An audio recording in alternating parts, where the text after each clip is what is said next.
Hello students, welcome to a unit on Magic Realism. I'm your host, Mr. Ramsey. Let's get into it. Hello students, this is the unit overview from Magic Realism 101. Before you actually get started, what I want you to do is to think about reality. So you're going to take a couple of minutes and write down or type your answers to these three questions. Number one, what is reality? Number two, how do you know? And number three, how can you prove it? Sounds simple, but I promise it is not. Pause this video, take some notes. When you come back, we're going to talk about it. Welcome back, party animals. Before we get into our conversation, I want to introduce you to the concept of solipsism. This is a philosophy that basically says that the only thing you can be sure about is that your mind alone exists. Or another way to think about it is what John Garner writes in his book Grendel, where he has a character say, I create the whole universe blink by blink, meaning that the only things that are real are the things that this character sees. So nothing else exists, only what that character believes or thinks or sees with its mind or his mind. Let's do a quick thought experiment. Now, picture a classroom, right? Like your favorite teacher's classroom. There I am. Hello. Now, what happens to the teacher and that classroom when you leave that room and you go down the hallway and you turn the corner to go to your next class or to go home or to go to lunch or wherever, to skip school, whatever you're going to do, okay? What happens to the teacher in that classroom? How do you know that they don't just disappear? And then how can you prove it, right? So what is reality? How do you know and how can you prove it? Well, you'll say, well, I'll just go back to that classroom, right?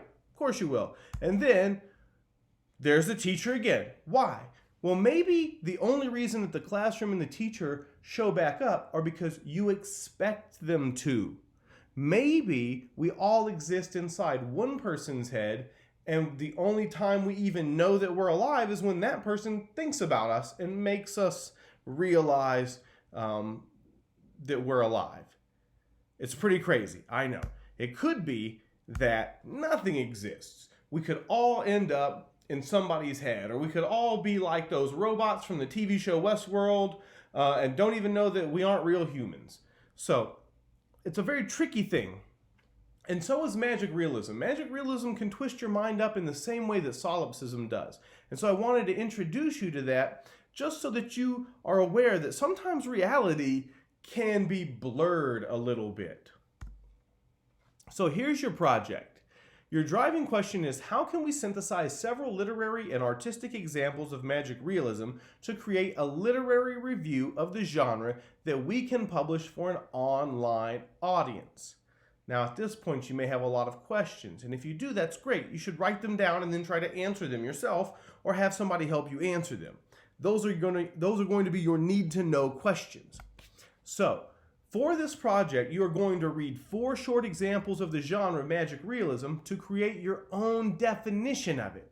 And then you're going to conduct research to create a short presentation and write a literary review that combines everything that you learned in the unit. And at the very end, you will reflect on what you learned.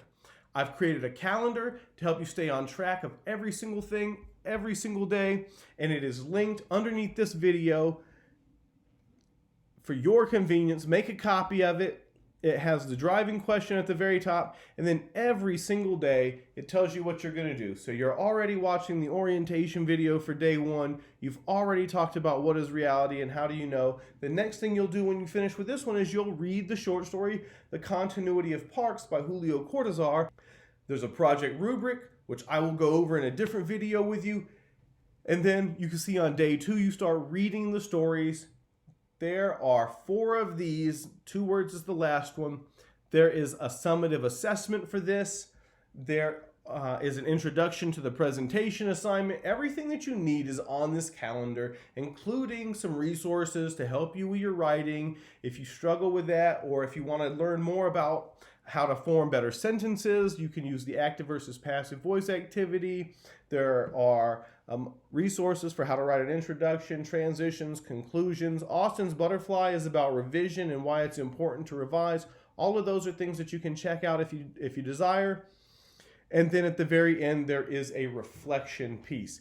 So this calendar may look a little bit different than the one that you end up making a copy of because I haven't finished putting all the links on it, but you can see everything is there. You can work ahead if you'd like to, but try not to fall behind. And if you'd like to share your work with me, I'd be very, very excited to see it. Drop a link to your work on any of the videos for this unit, and everybody will be able to visit your work and see all the stuff that you did. Enjoy it, have fun, leave me comments.